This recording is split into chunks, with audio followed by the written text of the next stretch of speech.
What's up, guys? For those of you who don't know me, my name is Sam Marvin, and I have been in the photography industry for 25 plus years. And while I love creating business as my passion, I created the 7-Figure Photographer to share my journey to 7 figures and to help others find their way as well. I've been where you are.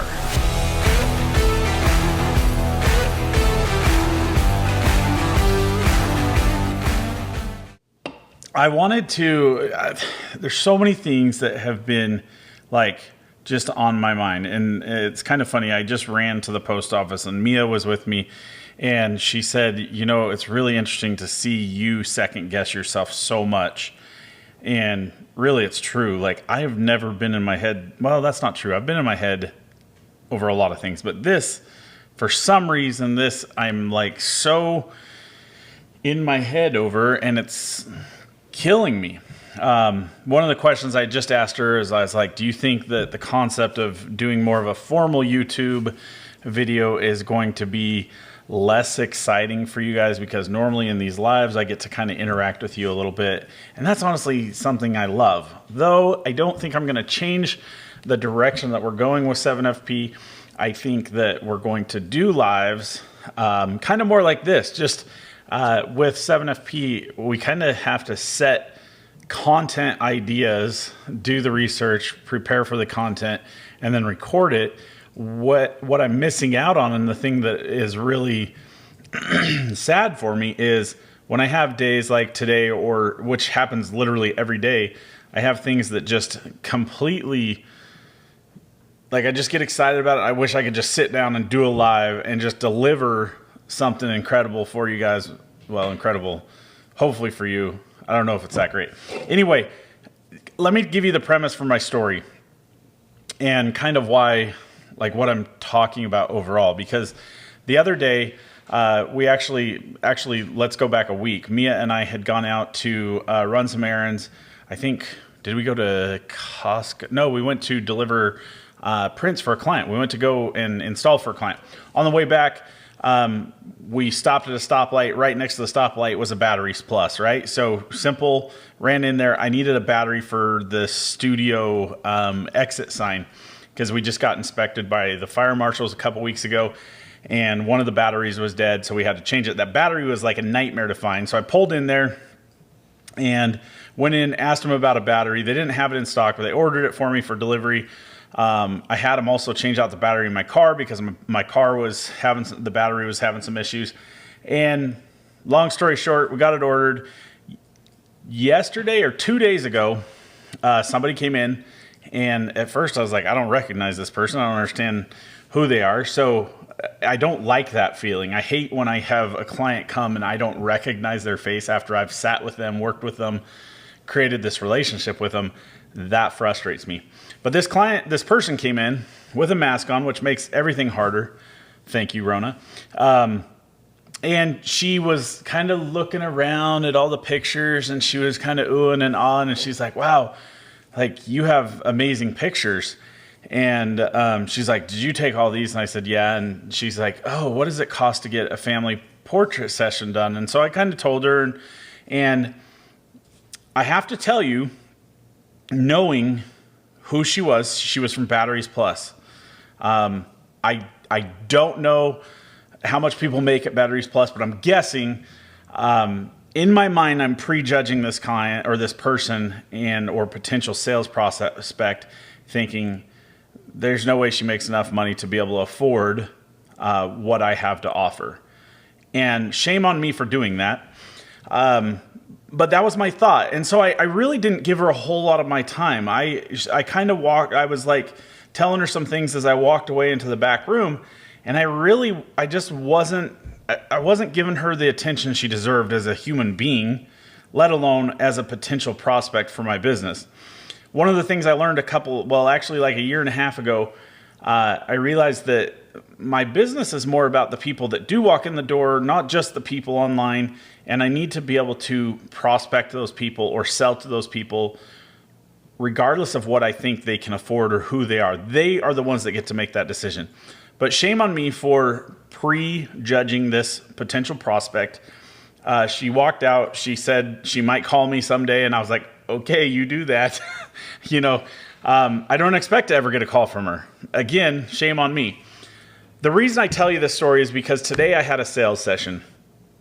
And looking back, I love seeing the timeline of my clients and where they came from, how much they spent, like the experience that happened, the shift in their mindset, how things happen. I think it's awesome, to be honest, especially in a situation like this one. Without being any bit like prejudiced, racist, any kind of thing like that, that's not where I'm going with this. But the client that called is Vietnamese. She's sweet. She was so much fun. I've worked with a lot of Vietnamese people. I know sometimes they can be over the top about things and super stingy about other things. She called and talked to Mia about setting up a model portfolio. Honestly, my prejudice in this situation was more about the model portfolio because I don't believe in model portfolios very much. I personally think the modeling industry is a terrible place to be. I think that people that put their money into it are really kind of getting taken for a ride altogether.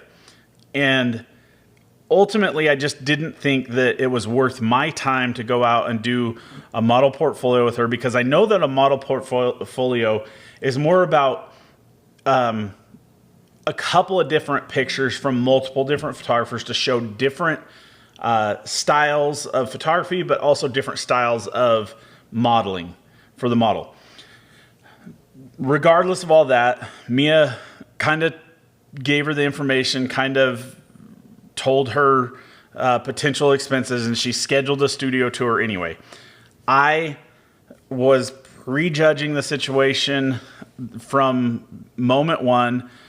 She came in, she sat down for the studio tour. I showed her around, then we sat down to talk about things, and she kept picking up our albums. And in my mind, I kept thinking, put the album down. As soon as I tell you the price, you're going to crap your pants and you're going to cry all the way out the door.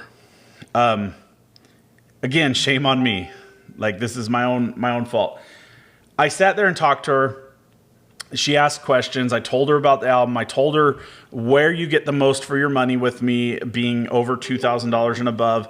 And I thought for sure that was going to send her packing. But no, that's not what happened. She actually pre-purchased a $2,000 album, paid for the sales session.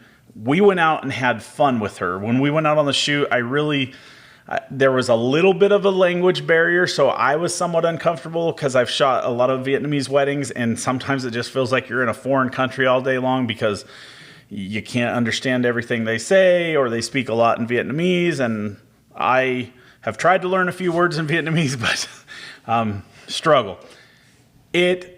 We had so much fun with her. She was awesome. Like, she completely changed my point of view.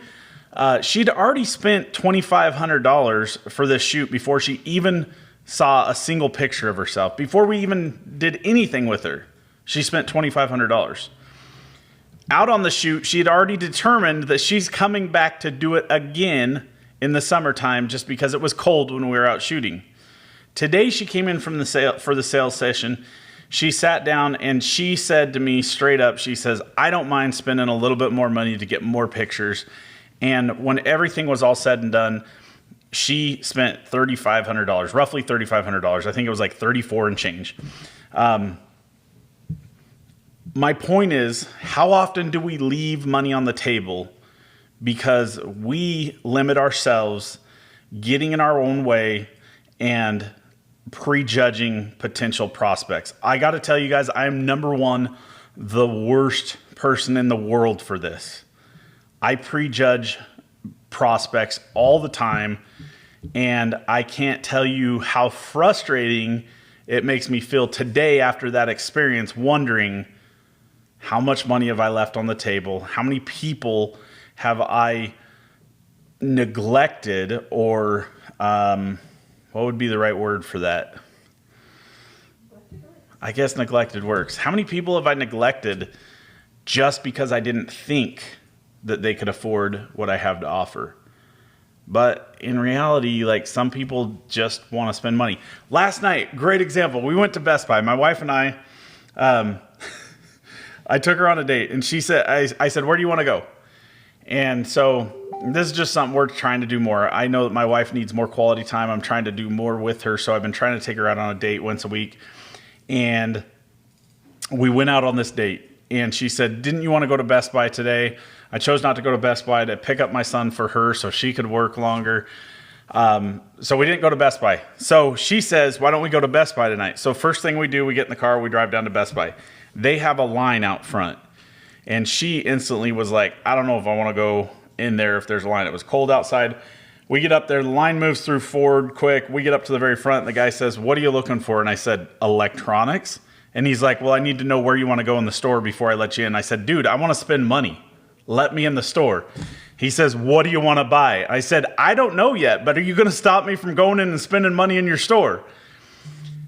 Again, it's kind of one of those limitations. Like, before you stop people and limit them, question, why do they want to be there? I had nothing I wanted to buy.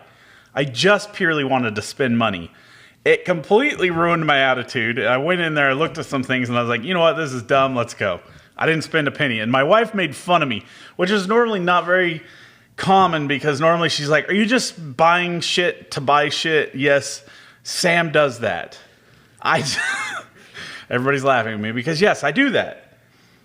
The point is, don't limit people from spending their money. They're the ones that work hard for it. They're the ones that get to decide how it's spent. Don't limit them. Don't prejudge them.